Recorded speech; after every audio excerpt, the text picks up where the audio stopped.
Hey, my name's Jake Morrison. I'm 28, and I've spent most of my life in Denver, Colorado, running a small auto repair garage on Market Street. It's nothing fancy, just a cramped space filled with tools, oil stains, and the constant hum of engines. Upstairs, there's a tiny apartment where I crash after long days, surrounded by the faint smell of grease mixed with whatever takeout I grab on the way home. Christmases for me have always been low-key, a late shift fixing someone's busted heater, a microwave dinner, and maybe a call from friends sharing their holiday cheer. I've joked more than once that the only miracle I'd believe in is if the whole block made it through winter without needing an alternator replacement. But this year, the two women who run my life, my sister Emma and my best friend Megan, decided they weren't letting me off easy. Emma bombarded me with texts. Jake, you need to date. A 28-year-old guy can't just root himself in that garage forever. I signed you up for a blind date at Evergreen Cafe. If you bail, I'll blow up your toolbox. She attached a bunch of fist and heart emojis, but I knew she was serious. Megan chimed in too, saying it was time I stopped hiding behind wrenches. I rolled my eyes, but deep down I knew they were right. My days blurred into nights of solitude, and maybe a blind date was the push I needed. Reluctantly, I agreed, figuring it couldn't be worse than another lonely holiday. That Christmas Eve, Denver was a frozen wonderland. Snow falling thick and heavy, winds whipping through the streets lined with twinkling lights. I shrugged on my thick wool coat over my flannel shirt, still smelling faintly of motor oil, and climbed into my old pickup truck. The engine grumbled to life, and I muttered to myself, "All right, Jake, let's get this over with." As I pulled out of the garage lot, the city felt alive with holiday buzz. Families rushing home, carols drifting from open windows. But I was just focused on making it to the cafe without second-guessing myself. A few blocks from the cafe, something caught my eye. A sleek white sedan was pulled over awkwardly on the side of the road, hazard lights flashing against the swirling snow. Through the frosted windshield, I could make out a woman inside, fumbling with her phone. She looked out of place, dressed in an elegant evening gown and a wool coat, like she was headed to some upscale party I'd never be invited to. Her dark hair was pinned up neatly, makeup subtle but polished. The car was dead, hood popped open, steam rising in the cold air. I hesitated for a second. After all, I was already running late. But something tugged at me. A woman alone on a night like this, with the temperature dropping fast? No way I could drive by. I slowed down, pulled up behind her, and stepped out, raising my hands palms out to show I meant no harm. The wind bit through my coat as I approached. "Car trouble?" I called out, trying to sound as non-threatening as possible. She looked up, startled, her eyes wide with a mix of caution and relief. Up close, she was stunning. Mid-30s maybe, with sharp features softened by the snowflakes catching in her lashes. "Yeah," she replied, her voice steady but edged with frustration. "It just died on me. I'm already late for something important." She glanced at her watch, then back at the engine, clearly out of her depth. I nodded, grabbing my flashlight from the truck. "Mind if I take a look? I'm a mechanic. Own a shop not far from here." She eyed me for a moment, then stepped aside with a grateful nod. The cold was brutal, numbing my fingers as I leaned under the hood. Snow dusted my shoulders, but the familiar scent of engine oil grounded me. As I checked the basics, battery, belts, alternator, she started chatting to fill the silence. "This weather's brutal. I was supposed to be at a holiday event downtown, but now..." Her words trailed off, and I caught a hint of exhaustion in her tone, like this was just one more thing piling on. I smiled to myself, relating more than she knew. Holidays can be rough. Everyone expects magic, but sometimes it's just another breakdown. She laughed softly, a sound that cut through the wind. We talked lightly about Denver winters, overrated Christmas parties, and how work swallows up your life until you forget who you are outside of it. It felt easy, natural, like we'd skipped the awkward small talk. 15 minutes later, I pinpointed the issue: a faulty alternator, worn from the cold snaps. I jury-rigged a temporary fix with some wiring from my kit, enough to get her where she needed to go. "There," I said, wiping my hands on a rag. "Should hold until you can get it properly serviced. No charge. Consider it a Christmas gift." Her eyes softened with genuine surprise. "Thank you, really. I don't know what I would have done." Before I could respond, she leaned in and planted a quick kiss on my cheek, her lips warm against the cold.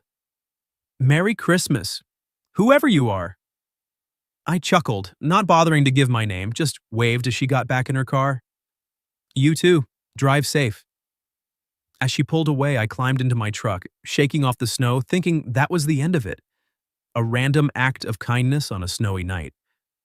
But when I finally pushed open the door to Evergreen Cafe, the warmth hit me like a wave. Jazz carols playing softly, the scent of gingerbread and fresh coffee filling the air. I scanned the room, spotting a woman at a window table, nursing a mug, her coat draped over the chair. It was her, the same elegant gown, hair slightly disheveled from the wind. She looked up and our eyes locked. Her face shifted from polite curiosity to shock. No way, she whispered. You're Jake? I froze, then laughed. A real belly-deep laugh that turned heads. And you're Sophia?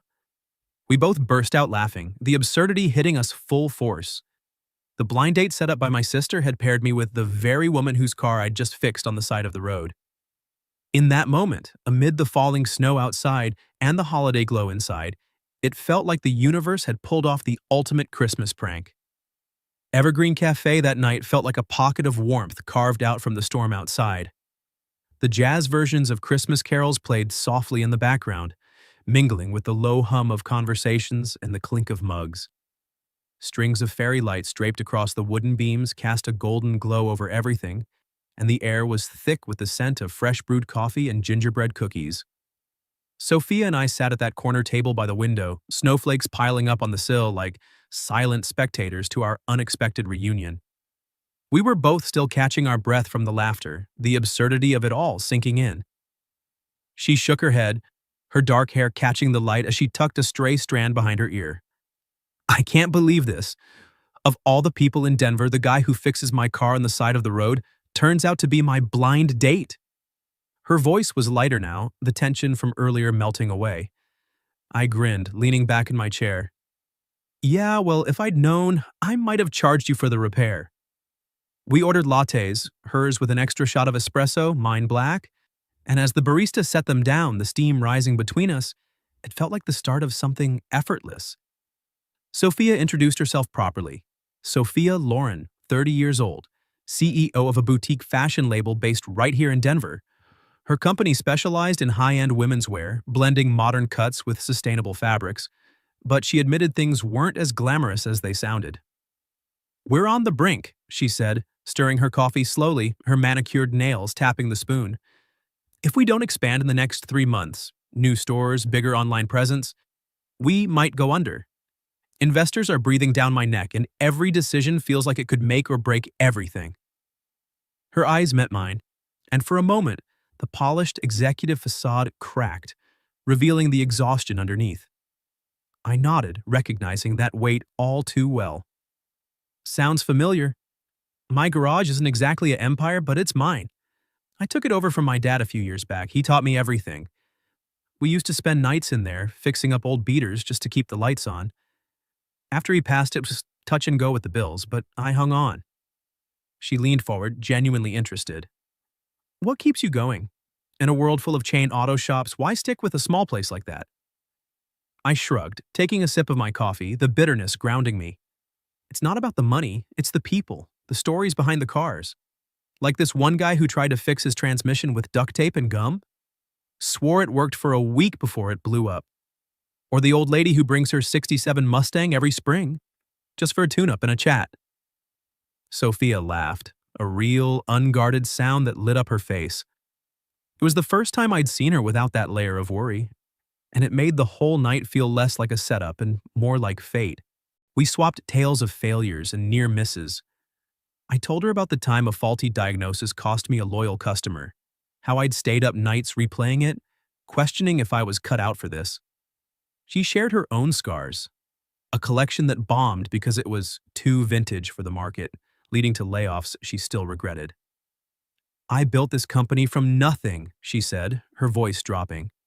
Late nights sketching designs in a tiny apartment, begging suppliers for credit, but success, it isolates you. Everyone wants something, a deal, a favor. It's hard to know who's real. I felt a pang of sympathy. My world was grease and wrenches, hers catwalks and contracts, but the loneliness echoed the same. As the cafe emptied out, the conversation turned personal. "So, what makes you happy outside of all this?" I asked, genuinely curious. She paused, staring into her mug as if the answer was hidden in the foam. "Honestly, I don't know anymore. Work swallowed everything. I used to paint. Abstract stuff, nothing serious. But I haven't touched a brush in years. Tonight, though, this feels different.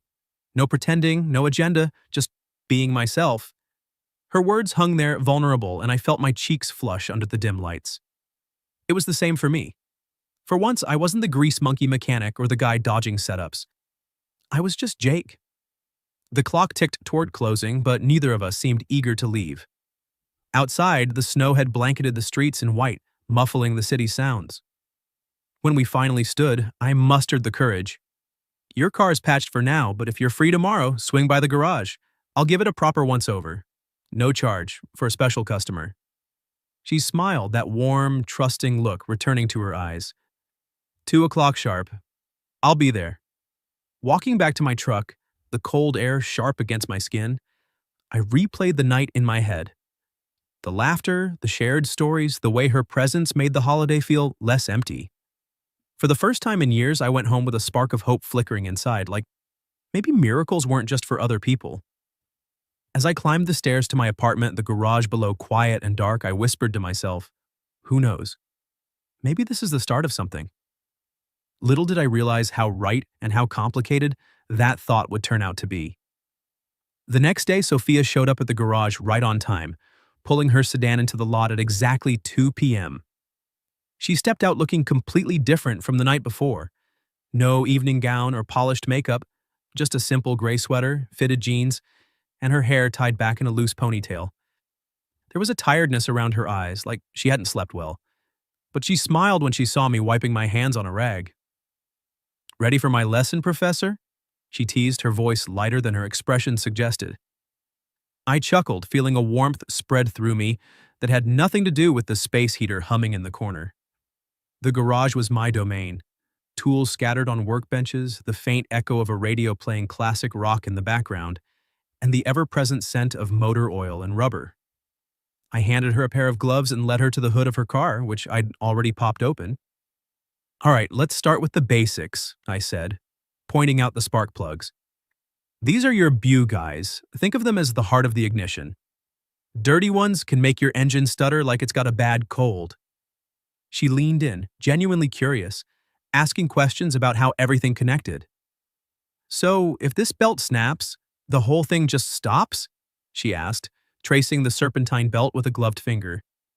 I nodded, impressed by how quickly she picked it up. As we worked, the conversation flowed naturally, deeper than the night before. I showed her how to check the oil level, dipping the stick and wiping it clean. "See that? Too low, and you're asking for trouble."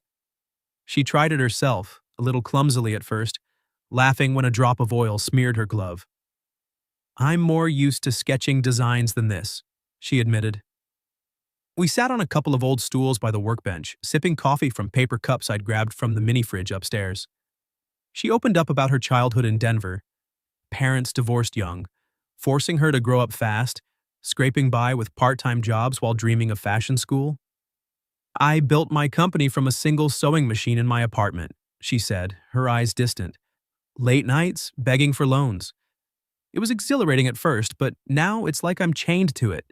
I shared more about my life after Dad's passing, the garage nearly going under from unpaid bills, nights where I'd question if I was meant for this. "He taught me everything here," I said, gesturing around the space. "We'd stay up fixing clunkers just to make rent. After he was gone, I almost sold it all, but this place, it's home." She listened intently, her usual poise giving way to something softer. Then, out of nowhere, she asked, "If you had to trade this garage for a bigger opportunity, something that could change everything, would you do it?" The question hung there heavier than it should have been. I paused, sensing there was more behind it. "No," I replied finally. "I'd keep the garage. I've lost enough to know that sometimes the real miracle is having a place to come back to no matter what." Her eyes glistened and she reached out her cold hand, grasping mine for a moment, like she was holding on to something fragile. But then she pulled back, glancing at her watch. I should go. Work calls, she said abruptly, her voice tight. I offered to walk her to the car, but she waved me off, thanking me again for the fix before driving away. I stood there in the empty lot watching her taillights disappear into the afternoon traffic, a strange unease settling in my chest. The next few days blurred into radio silence. I texted her once, suggesting coffee again. No reply. A call went straight to voicemail. I tried not to overthink it, burying myself in work. An oil change for a neighbor's SUV, a brake job on a delivery van. But the quiet gnawed at me. Had I said something wrong? Pushed too hard? Deep down, I knew it was more than that. There was a shadow in her eyes that day, something unspoken. Then, out of the blue, Sophia's sister, Elena as it turned out, showed up at the garage. She looked a lot like Sophia, same dark hair and sharp features, but with a no-nonsense edge. Jake, I'm Elena, Sophia's sister, she said, pulling an envelope from her bag. She couldn't come herself, but she wanted you to have this. My stomach dropped as I took it, sensing bad news. Elena hesitated. She's been a wreck. Just read it. And no, she's not proud of this. I tore open the letter, my hands unsteady. In Sophia's neat handwriting, Jake, I'm sorry for vanishing. The truth is, my company is buying up the entire block on Market Street, including your garage. It's the only way to save us from bankruptcy. A new development with flagship stores. Hundreds of jobs depend on it, millions in investments. When I realized it was you, I stalled the signing, locked myself away. I can't choose between the man I'm starting to fall for and the people counting on me. Forgive me. The words hit like a gut punch. Rage bubbled up. How could she hide this? But then sympathy flooded in. I pictured her alone in that high-rise office, torn between worlds. The garage was my legacy, my anchor. But she was fighting for so much more. I crumpled the paper, my mind reeling, wondering if this was the end before we'd even begun. The snow was coming down in heavy sheets by the time I made it to Sophia's apartment building in downtown Denver. The streets were slick. The holiday lights blurred through the windshield wipers, and the wind howled like it was trying to keep me away. But after reading her letter, I couldn't sit still. The garage felt too small, too empty, with that piece of paper burning a hole in my pocket. I parked in a visitor spot, trudged through the accumulating drifts, and buzzed her unit from the lobby. Her voice crackled over the intercom, hesitant but familiar. Jake? Is that you? I didn't waste words. We need to talk. The elevator ride up felt eternal, my mind racing with a mix of anger and ache. How could she keep this from me? But deeper down I understood. The weight she carried, the lives depending on her. When she opened the door, my resolve nearly crumbled. She looked wrecked, eyes red and swollen from crying, lips trembling, her usually impeccable appearance reduced to oversized sweater and leggings, hair falling messily around her face. She stepped back wordlessly, letting me in, and the door clicked shut behind us like a finality. The apartment was a stark contrast to my cluttered garage loft, modern, minimalist, with floor-to-ceiling windows overlooking the snowy cityscape, but it felt cold, impersonal, like a showroom rather than a home. Books on fashion design stacked on a coffee table, a laptop open to spreadsheets, and a half-empty glass of wine on the counter. I didn't wait for her to speak. I crossed the room and pulled her into my arms, holding her tight against the chill that had seeped into both of us. She stiffened at first, then melted, her body shaking as sobs broke free. I'm so sorry, Jake, she whispered into my shoulder, her voice muffled and raw. I didn't know how to tell you. I never meant for this to happen. I held her until the crying subsided, guiding her to the couch where we sat side by side. The city lights twinkled outside, indifferent to the storm raging in here. Why didn't you say something sooner? I asked, keeping my tone steady, though my heart was pounding. She pulled away slightly, wiping her eyes with the back of her hand. Because I was scared. This deal, buying the block, it's everything. Hundreds of employees, investors who've bet their futures on me. If it falls through, the company dies, and I lose it all. But when I realized your garage was in the mix, God, Jake, I stalled the signing, locked myself in here, pretending I could find a way out. I can't choose between you and them. It feels like ripping myself in half. Her words hit hard, painting the picture of nights alone with that impossible choice. I could see the toll, dark circles under her eyes, the way her hands fidgeted like she was still grasping for solutions. Anger flared briefly. How could business trump what we were building? But it faded as I thought of my own struggles, the garage as my lifeline after Dad. Sophia, I said, taking her hands in mine, you don't have to choose. What if we turn this into something together? Keep the garage intact downstairs, my space, my legacy, build your flagship store on top. A hybrid, tradition below, innovation above. We collaborate on the design, make it work for both worlds. No one loses. She stared at me, her breath catching, as if the idea was a lifeline she'd never considered. Tears welled up again, but this time with a spark of hope flickering through. You'd do that? Trust me after I hid this? I nodded, squeezing her hands. If you believe in it, yeah. I don't want to be the reason you fail, and I sure as hell don't want to lose you over bricks and mortar. Let's fight for both. For the first time in days, she smiled. A real one, tentative but genuine. If you're in, I'll convince the board. I don't want to hurt anyone, especially not the man I'm falling for.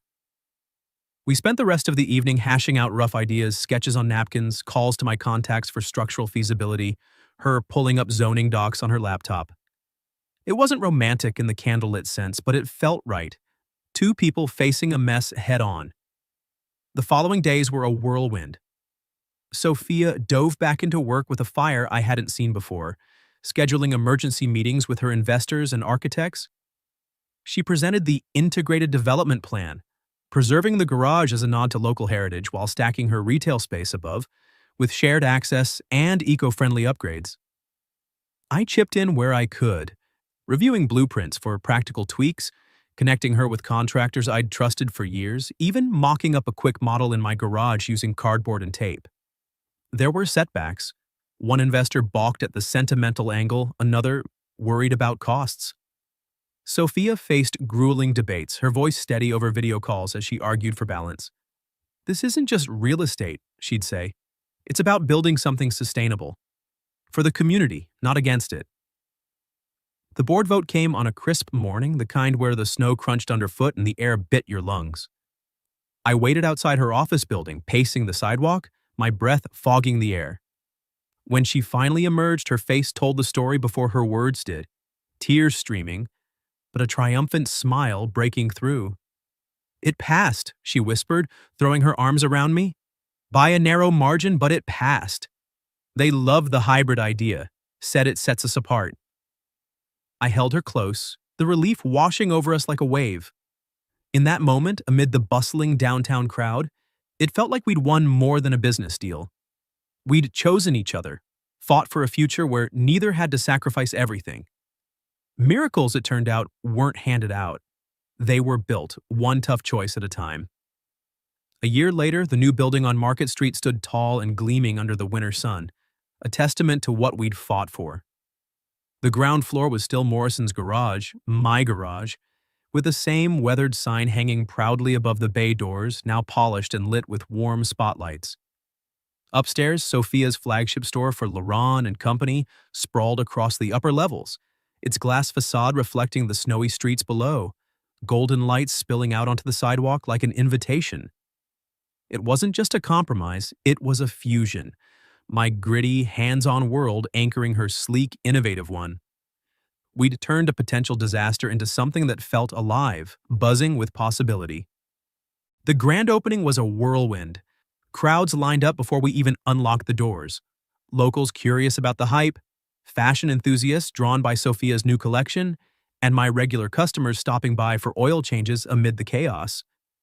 Reporters from the Denver Post milled about, snapping photos and asking questions. How did a mechanic and a CEO pull this off? One asked, microphone thrust forward.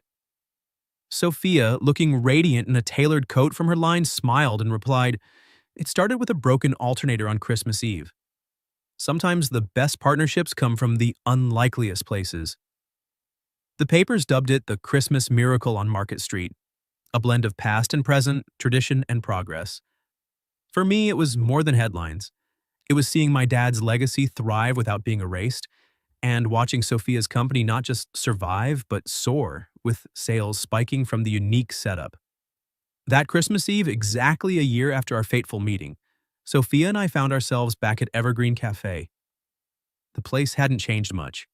The same fairy lights twinkling overhead, the aroma of gingerbread and coffee wrapping around us like a familiar hug, jazz carols playing softly as snow fell steadily outside. We claimed our old corner table by the window, the city a blur of white beyond the glass. Sophia leaned her head on my shoulder, her hand intertwined with mine, warm against the chill seeping through the panes. "Do you believe in miracles now, Jake?" she asked, her voice soft, laced with a contentment I'd come to cherish. I smiled, squeezing her hand gently. I didn't used to, but then came that night, a stalled car in the snow, a beautiful, stubborn woman who turned out to be my blind date, and a garage on the brink of disappearing. "Yeah, I believe." She laughed through tears, the sound light and free, her eyes sparkling without a trace of the exhaustion that once shadowed them. Me too. I never thought I'd find the strength to fight for both, for us and for everything else. But you showed me it was possible. We didn't have a flashy wedding or make grand promises of forever. Instead, we built our life day by day. Mornings in the shared building, where I'd wave up at her from the garage floor as she oversaw fittings upstairs. Evenings debating design, tweaks over takeout in my loft, now expanded with a connecting staircase. Weekends exploring Denver's hidden spots, hand in hand, laughing about the what-ifs that never came to pass. We'd faced skeptics, investors who balked at the changes, old customers wary of the upscale vibe, but we'd proven them wrong. The garage hummed with business, drawing in new clients who appreciated the story behind it, while her store became a hotspot, blending high fashion with community events like pop-up repair clinics. As the cafe lights dimmed and the last patrons trickled out, we lingered, wrapped in the quiet magic of the season. Sophia turned to me, her face illuminated by the glow from the window. "We didn't just save our worlds, Jake. We created a new one." I pulled her closer, kissing her forehead. In that moment, I realized we'd done more than survive a crisis. We'd chosen to stand together, to protect what mattered without letting go. And we'd never forget that Christmas, when two strangers dared to rewrite their fates, turning a potential loss into a miracle all our own.